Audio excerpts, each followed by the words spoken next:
So with that said, it is my great pleasure to welcome Yaniv all the way from Israel, joining us as DB Maestro CEO and founder, or CPO and founder. And take it away. I'm going to go ahead and stop sharing Yaniv, and it's all yours. Where is Thank you, Christina. It's a pleasure again, as I said before. Okay, gentlemen, ladies, a pleasure today meeting with you and talking to you about the world of DevOps from the perspective of databases. This is what I'm going to talk about today. I'm actually, Christina, you asked about funny facts or interesting facts.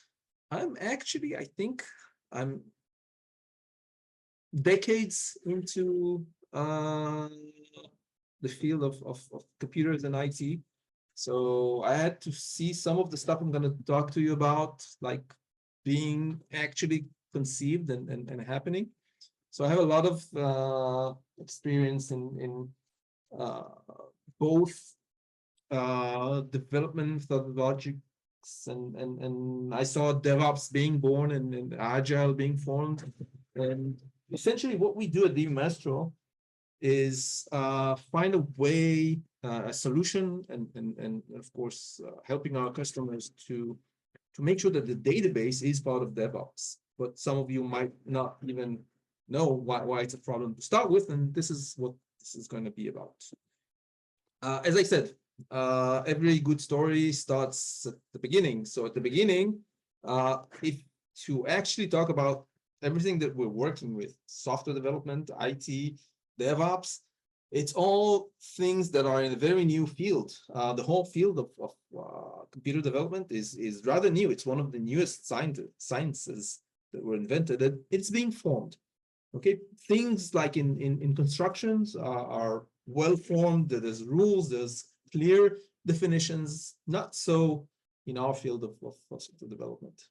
And from a history perspective, we actually went through a lot of things in order to get to where we are today. A couple of decades ago, we were talking about waterfall development, then Agile, and DevOps, and today DevSecOps, and how does all of that connects? Essentially through realizing where's the problem. So if a couple of decades ago, we were talking about waterfall development, what is even waterfall development? It means that we were talking about big projects. We're sitting with the customers, realizing what were their requirements, then going in, doing some analysis, creating maybe a spec, creating software, usually take a year or two to develop something, going back to the customer, and then realizing that maybe their requirements evolved, changed in these 2 years. Maybe we didn't even get it as they intended, and a lot of projects were failing. This was a big issue.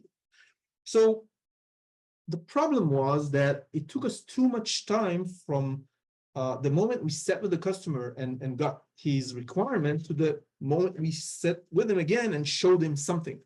So the realization that something quicker needed to emerge went through several kind of modules and concepts like spiral development and rapid application development and incremental development and all kinds of things.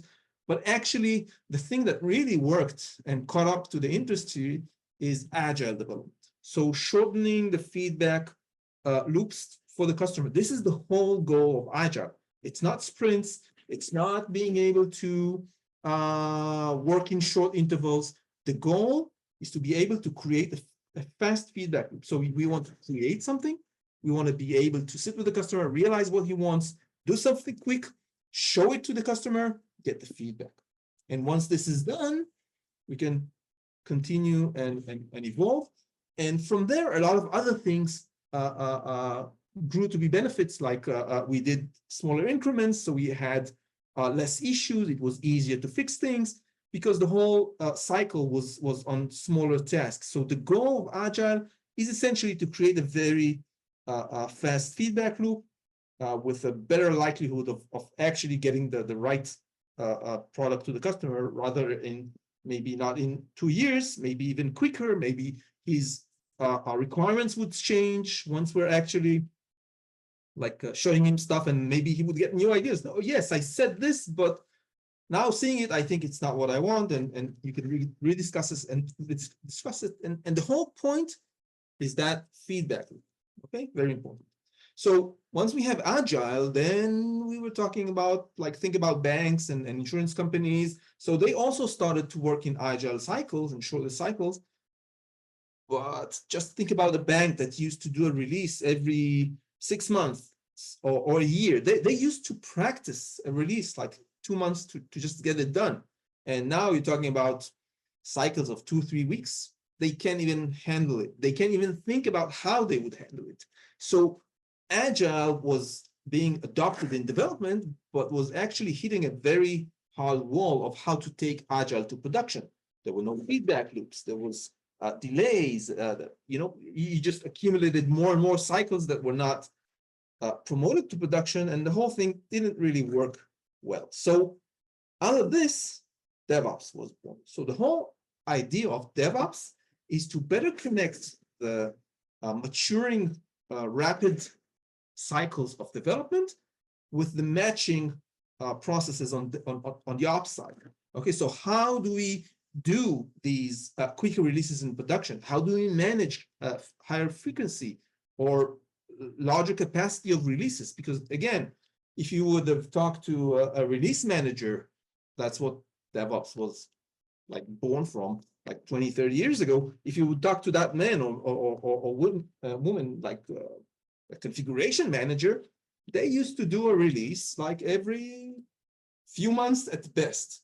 Usually for bigger organizations, every 6 months, a year. So the whole point is how to take these processes and bring them into the database, essentially into the industry for the application and the database. Out of DevOps, we're still maturing. So today we're talking about DevSecOps.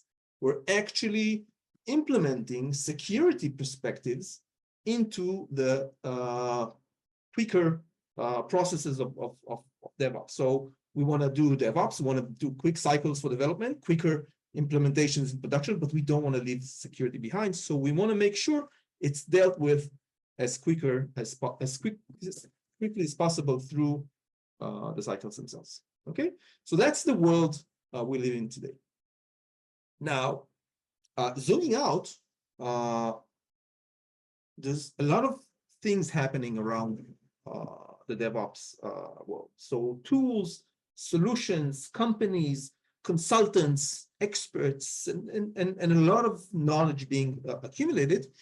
And out of that big crowd, a company, a DevOps research and assessment company was born. Their name was DORA, DevOps Research and Assessment.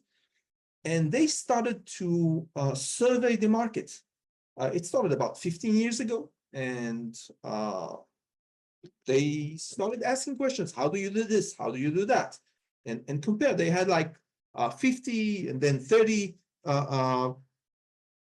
questions that they were asking, and they issued an annual survey. And that survey essentially was the state of DevOps. At some point, Google bought them like 3 or 4 years ago, I'm not sure.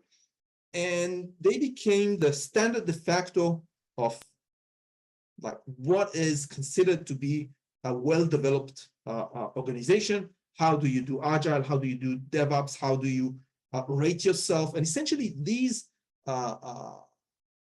surveys matured into a clear how to. So how do I get to be more efficient? I look at their report. This is like something you can download and read. This is available on the internet. Just look for DORA and the report, and it's free to use.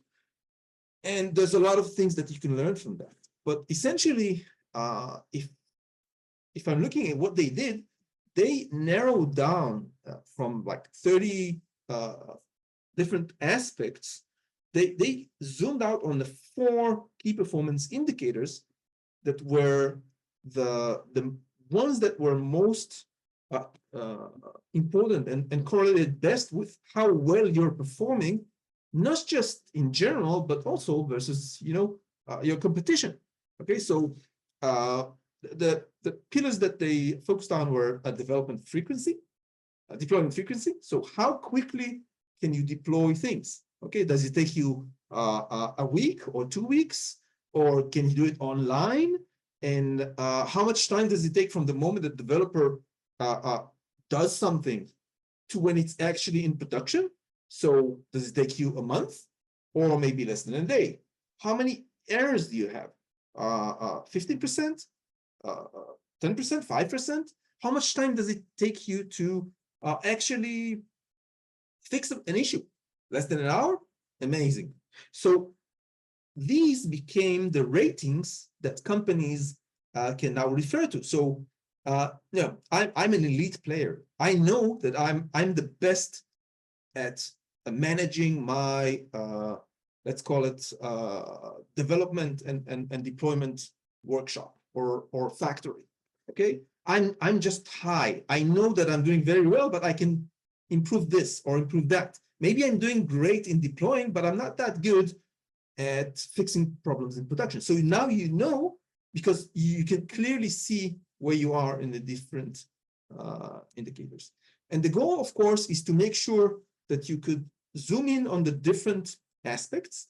And based on that, you can understand what you need to improve. And of course, no organization can stay as it is. Everybody's moving forward. Everybody's competing. You all want to make sure that you're as productive as possible. And now you have an external reference, something that you can measure yourself to. And that became something that a lot of companies are using as a key or a guide in that world. And just think about what's happening in the world. I got this, like, this is very recent. I got this off the, like, GPT was helping me like construct this, collect this information from the different sources. Essentially what it says is that everybody are implementing DevOps processes. Okay, we started from something around 45%, like 5 years ago. Today we're at 80%. So this is no longer maybe a hype as it used to be, like maybe 7, 8, 9 years ago. This is facts. Everybody are doing that. Everybody are trying to reduce time to market, because if they can fine-tune the tasks that they want to do, they can focus on what brings value to the customer, because they keep talking to the customer. If they can be very collaborative internally and externally, if they can be agile, if they can change their processes based on priorities that might shift as well, because this is a live business. You're not taking a decision and it's always right, like a year or 2 years forward. You could have an external thing that happens, and you would change your perspective a couple of months into it. So we all need to make sure that we're part of it, because that's where the world is going. Okay, so in order to do that, in order to be able to actually practice the collaborative, competitive world of today, you need to have a lot of tools. And these tools will help you to manage development, like solutions for source control. You need to manage test automation. You need to manage continuous integration and delivery, which would give you quicker feedback for developers for issues that maybe are not good. You want to make sure that you have as little manual processes that would, on one aspect, create bottlenecks, and on the other aspect, make sure that you're not working as efficiently as you could.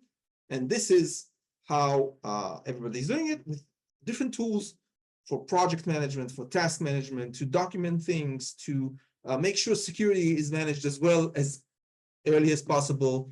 And the problem starts here.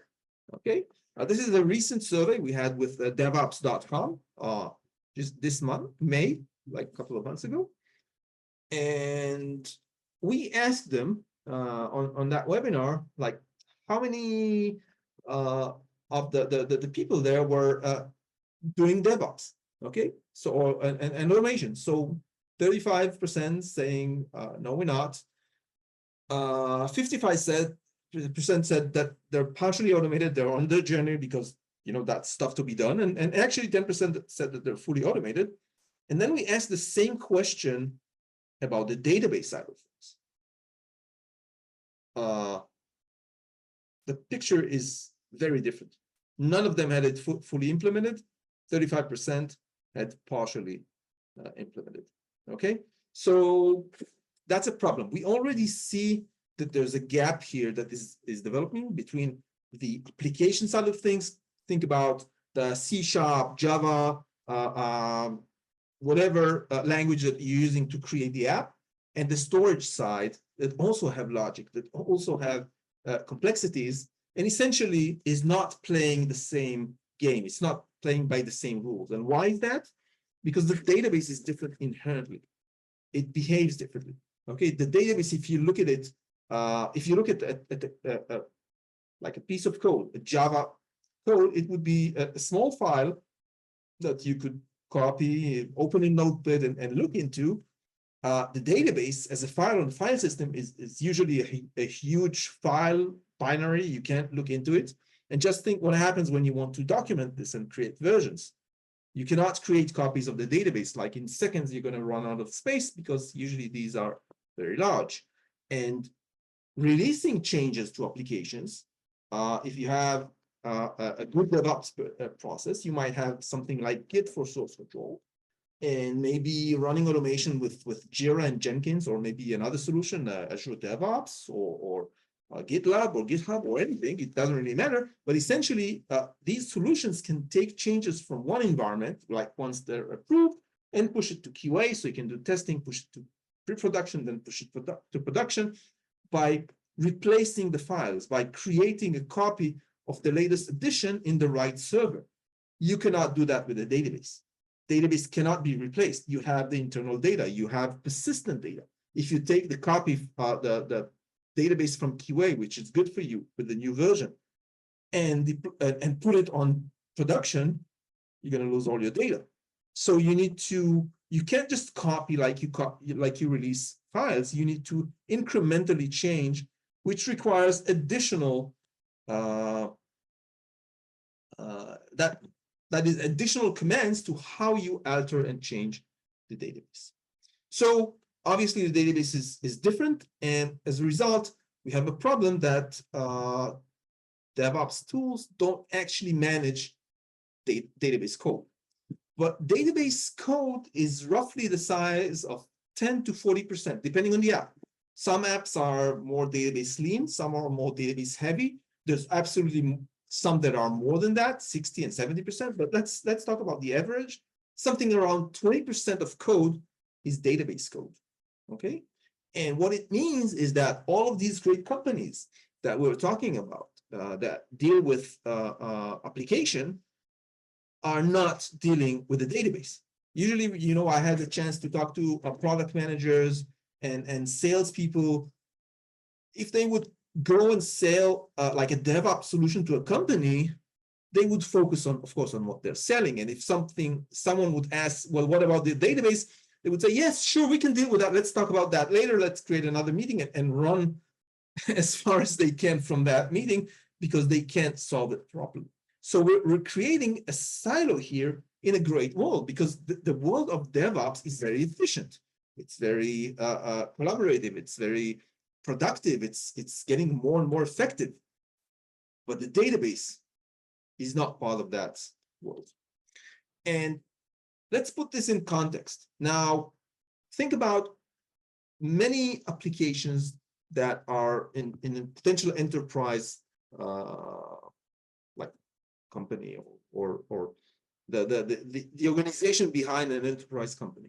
So they might have dozens or hundreds of applications, and they might have different environments, like one for dev, integration, QA, production, or others.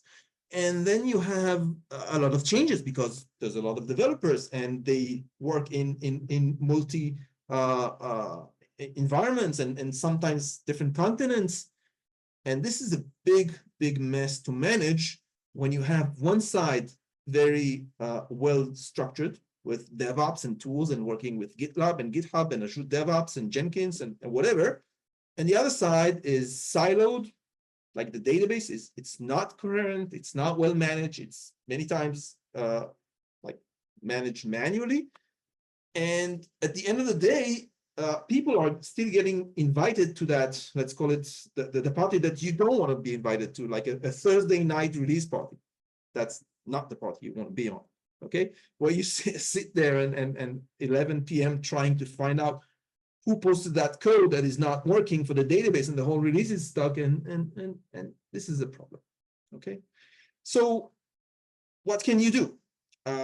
You have on one side automation, on one side manual processes, and something, let's call it the database that is the, let's simply say the crown jewels of the company. Because if you lose your database, you lose all your customers' data, you lose everything, and recovering from an issue with the application code is much easier than the database. So any failure on the database front is going to hit you very hard. So should you go fast like DevOps? Because that's a risky thing, maybe to be moving fast. Maybe you need to move slow and take care and review everything. The thing is that neither works. If you're working slow, you might make mistakes because you're doing things maybe in a manual way. So, just a developer running a delete statement without aware might empty the whole database. This is actually something that happened, okay? So moving slow doesn't promise anything. And if you look at all of these companies, essentially, these are real cases that you were moving fast, but still had an issue because that 99.99% that leftover from 100% can still kill you, okay? If it's like 1 hour where McDonald's were not working, that cost them $100 million because no invites were coming in. Okay, if you look at Night Capital on the like bottom line, bottom side of the screen, that was like a trading company. They had an issue where they deployed code that conflicted with another code, and for 45 minutes, they did automated trading that just bought and sell stocks, and they lost $7 million in 45 minutes, and they went bankrupt. Okay. So moving fast doesn't promise anything, okay? So if you move fast and break things, and if you move slow and break things, you need to stop breaking things. So the whole perspective needs to move into quality. And I'm going to talk today specifically about the database. I started talking about it, but let's talk a bit more about why this is a problem, okay? So we already understand that the database is different, okay? It's not a file, it's not a collection of files, it's a big like blob. And then we have the world, like because it's different. You have DBAs that are maybe siloed from other teams. They're not part of the dev team. They're like a team that provides services for other teams. And then it comes, you get to a lot of questions. So who's writing the code? Do developer write the code? Does the DBA write the code? If developers are writing the code, does the DBA review it? Who optimizes it? So there's a lot of things to deal here, and many times the DevOps people are not part of the DevOps team, and this is something that must change, okay? And at the same time, remember, I told you, everybody's accelerating. You saw that graph that I got from GPT. 80% of the projects today are being driven through DevOps. So the deployment frequency is coming up. So if you don't automate that, what do? I actually sat with a credit card company. They had a huge team of DBAs, 40 DBAs. I think it's the biggest team that I ever saw. I think it was American Express, if I'm not mistaken. And they told me, listen, we're trying to control it. We're trying to be the gateway. And so many changes were coming in. We were trying to review everything, and we became the bottleneck. So because it's the database, we were afraid that somebody does something and break the database. So it's our responsibility. So everything had to go through us. And we became like the weakest link in the chain. And of course, everybody were angry at them because people wanted to ship releases, to be competitive, to be productive, to be agile, to ship with DevOps. And they got stuck every time they needed to change something in the database. Again, 20% in average is a lot. So some became a bottleneck where they had the strength to deal with the organization, to say, no, we're not risking it. No, we can't do this. We can't do that. But not everybody can do that.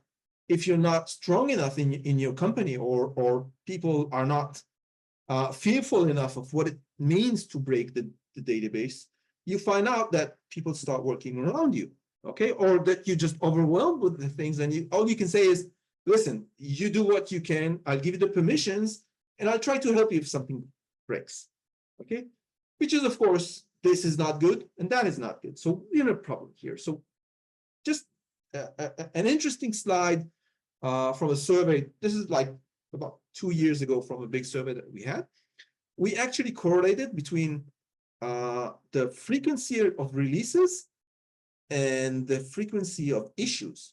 And what we found out is that the opposite of DORA, the faster you go with the database, the more issues you have, because the people were not using the correct tools. So they got into exactly the opposite of what they were aiming for. So instead of solving problems and being more effective, they created more problems because they were not using the right tools. Because the tools for the DevOps were not dealing with the database.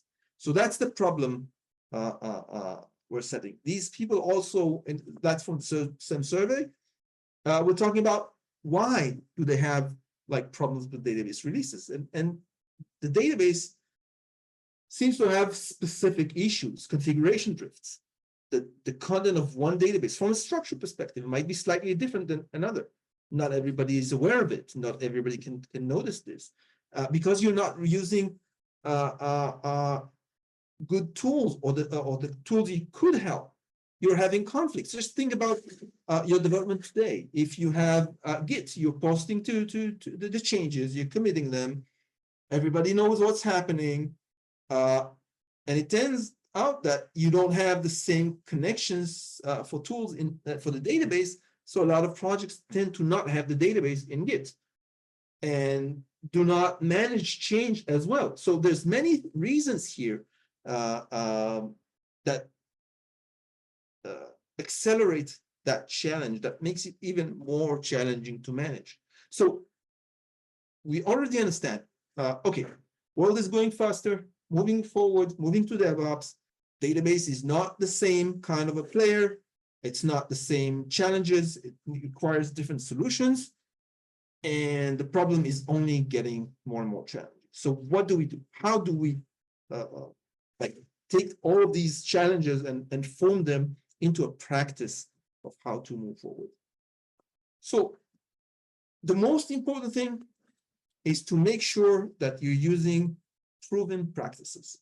So maybe the tools might be different, but if you're using, if you're creating best practices for the application side, you should implement exactly the same practices for the database.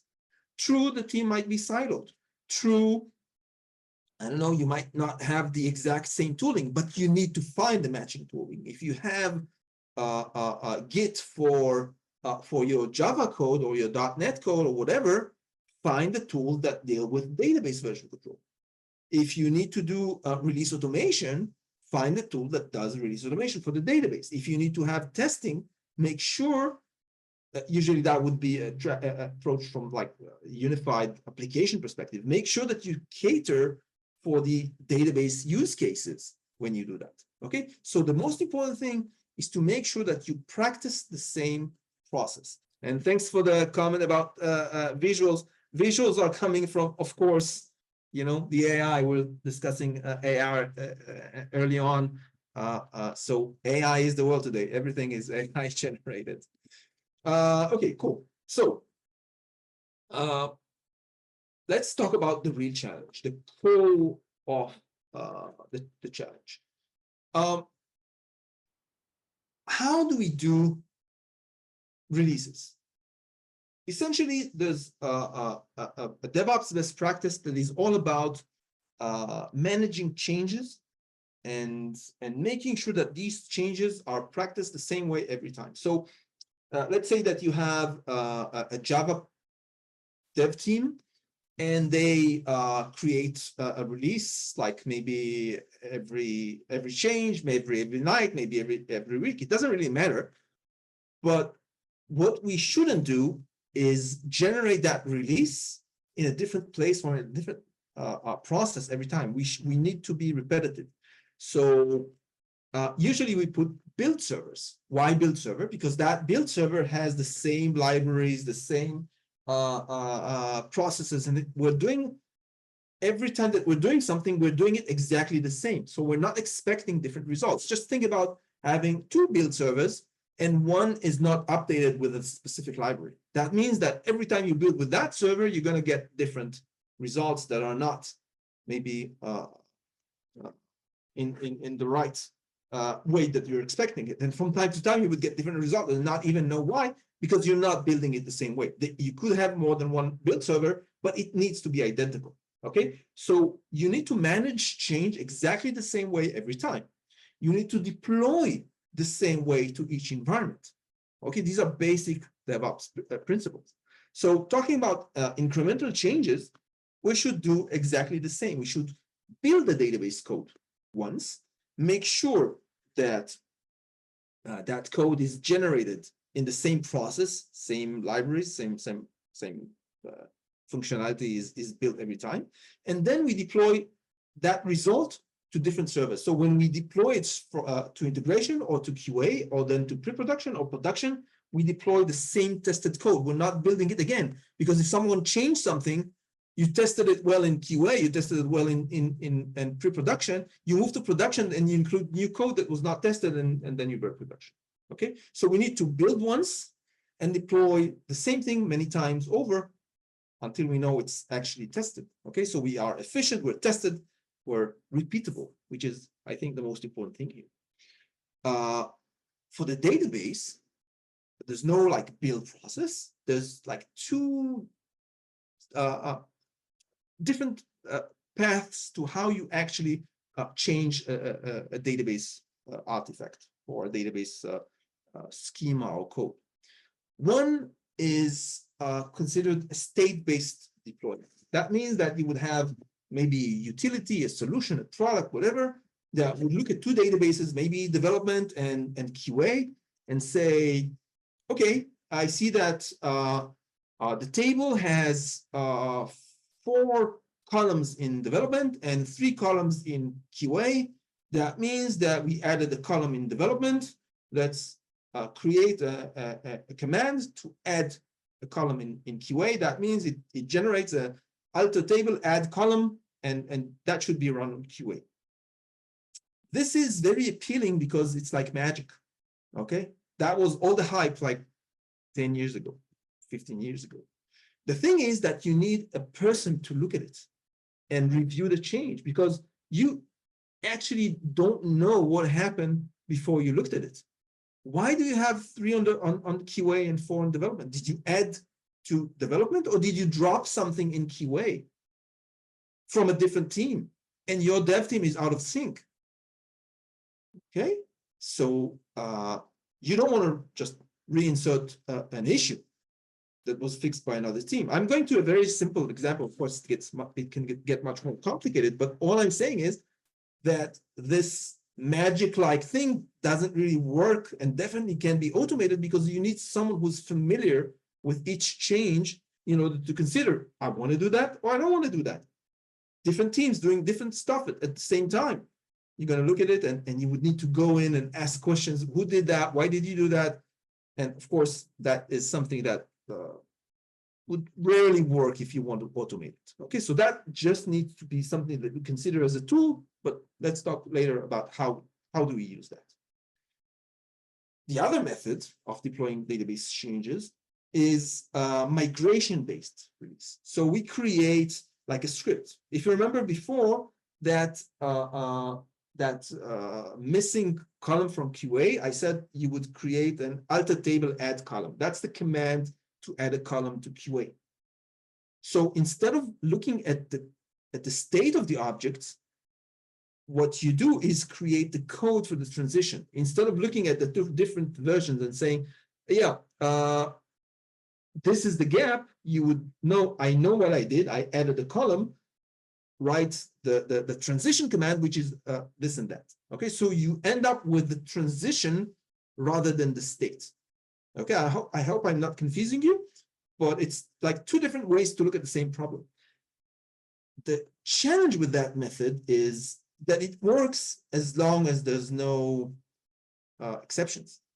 So if you run that alter table add column on QA and it runs well, perfect. What happens if you have 4 columns in pre-production and you try to run it again and it fails?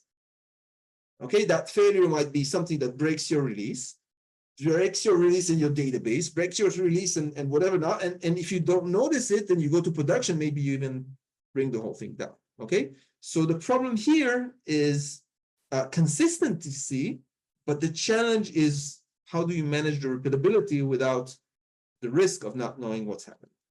So actually, part of what we in DMastro did, and it's pretty unique, is we said, okay, both methods are valid, but you need to use them differently and for different use cases. So that magic of saying, okay, I know that I have 4 columns here and I have 3 there. Once you connect it to a source control, so we have a product for source control for the database. Once you connect it to source control, you know if you had 3 before or 4 now, and if the next environment had 4 or had 3 before. So that state-based is now being used with more information, so you can generate the migration script, but in a safe way. And once we generate that migration script, we only do it once. Remember that build once that we discussed for the application? We do the same process because DevOps has created great best practices. We need to apply the same practices, not invent new ones, but just provide the technology to do that. So once we have that new transition code, we would make it immutable. So we don't want someone to be able to change it once we start deploying it. So you deploy something to QA, to pre-production, somebody changed that transition and deploy it again to production and fail. We don't want that. So the moment it starts going through the process, it becomes immutable. It becomes locked. Okay, and once that is locked, then you deploy the same way to all environment, but at the same time, you're validating the environment state again with state-based deployments. So you would be comparing the database, but with your expectation, not with like a generic environment. So you know that you should have 3 columns on that version, and you're adding the 4th one. So whenever you're going to a new environment, you're validating that you actually have 3 before you run the code to add the 4th. So you're validating the configuration. You're managing the configuration drift before it raises its ugly head and bites you. Okay, so that's the concept of doing a safer database, source control, release automation, etc. Okay, so let's just rehash. So building the code once, deploying it many times, doing it the same way to all environments. We talked about state-based versus migration-based. We're managing immutable releases, so nobody changes the release while it's happening. If we deploy to QA, we want to make sure that either it's scratched and we don't want to go with it forward because for some reason we don't like the results, or this is the way we would go to production. We can't change it halfway because if we do, it might work well, but it's also not tested, so we can't trust it. We want to make sure that we have a repeatable release and as a result, be very, very efficient and repeatable. So add into the mix dry runs. Okay, what is dry runs? As part of the process development, once the developer creates code, we can spin up a database and test that database with a new code. If that database fails, ship messages or email or notification to the developer, but don't run that on the real database. We create. You can do that with containers. You can do that with scripts. You can do a lot of new and innovative ways. You can spin up a new database, but the goal is that you break a temporary one rather than your real database and your real process. And as I mentioned at the beginning, DevSecOps, we want to make sure that we add security into the mix. We want to make sure that we deal with that as soon as we can. So what DB Maestro does is add policies. For example, what happens if a developer wrote drop table command in an automation script? If it's good, perfect. What happens if this is not what you meant? Maybe this is leftover from cleaning his development environment for some reason he didn't notice. And now you're gonna, each time you're gonna release that release, you're gonna break your target environment. So you break the QA, you didn't notice, you break pre-production, and hopefully you don't break production. What happens if it's not as maybe devastating as dropping a table, but you gave a grunt, you gave permission for access that you didn't mean, and without noticing, somebody granted something very efficient or very wide on development, just aiming not to deal with that at that moment. And for some reason, it stayed as part of the release and went all the way to production. And now your production is at risk from a security perspective. So we need to make sure that we bring into the mix also static code analysis, that we bring rules of how the code should look like. Okay, so if somebody did a grunt, maybe you want to send this to security to approve before you enable to run that grunt. And it could be anything else, or your team leader would approve it, or whoever.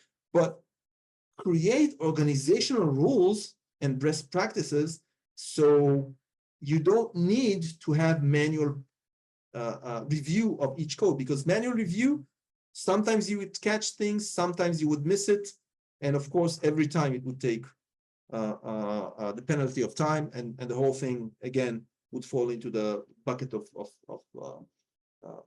bottlenecks and delays. So that's the way to go forward. As I mentioned, security, managing roles, who can do this, who can do that release, who can deploy to this environment, who's entitled to deploy to production. Okay, it doesn't mean that you have to have the security credentials to plug into production. You have to have the role. Is it your role to be able to deploy to production? Okay, so companies are sometimes want to practice segregation of duties. So one person would generate the changes, another would deploy them. Why? Because if you can run the whole thing, start to finish, maybe you have some malicious idea in mind, and you would post code that nobody knows because you're doing it, you're creating it, you're promoting it, you got to production, and maybe even you have the best intent, but someone was keylogging your computer, and now he has all the passwords, all the access from start to finish, and now he can do whatever he wants in that organization. So again, security and policies are things to be considered. Okay, so let's recap towards the end here. So if somebody has questions while I'm speaking, that would be the best time to write them in the chat. So what are the issues? If we're looking at manual processes, we have a problem of slow time to market. We have collaboration challenges. We have silos, inconsistencies, slow deployments, and essentially no collaboration. If we want to automate, we must have control, okay? Because if we have high risk of failure, it's like, just think about driving in a sports car. It accelerates like crazy. What if you don't have the correct brakes, the best brakes that to deal with that power? If you don't have visibility, just think about no headlights in the night. If you don't know you're going to hit that wall, would you know you need to brake? Or would you find yourself smashed on that wall? Okay, so automation requires visibility, requires the ability to stop and say, okay, we need to stop, okay? And you need to have the database specialized tools. Otherwise, you treat it like everything else. And you know the saying about a hammer and everything. If you only have a hammer, everything looks like a nail. The database is different. It's not another nail and needs to be dealt with in a different way. So what does DB Maestro does? Exactly everything that I was talking about. So I was talking about this from a best practice perspective and why and the reasoning and the challenges. But essentially what we do is connect to all the modern DevOps tools and enhance them to deal with the database. We're not trying to replace any of them. So if someone would be running a GitLab or GitHub or Azure DevOps or SQL CI or whatever, and he has Oracle or Mongo or RDS or Snowflake or whatever, we would offer them DevSecOps. So we would offer them source control to manage the changes in their Gits and merge changes and create code. We would help them generate pipelines to do release automation, but in a safe way, to manage risk, to measure what's happening. So back to the DORA thing, we could actually provide ratings for you to know how you act versus the standards, manage risk, manage drifts, find out if something is going to hit. You know, if you have a drifted production, and we can tell you about this on Thursday, a couple of days before the release, that would be much better than hitting that pothole in Friday night and then figuring out how to fix it. Generative AI, we talked about it early on, and I think it was Tom that said that he's researching it. I'm sorry if I got the name wrong, but of course, DB Maestro is playing that game as well. So if you have an error on the database release, we would be able to crawl through user group support forms, find out exactly why you had that error, and suggest a solution, and manage policies and security.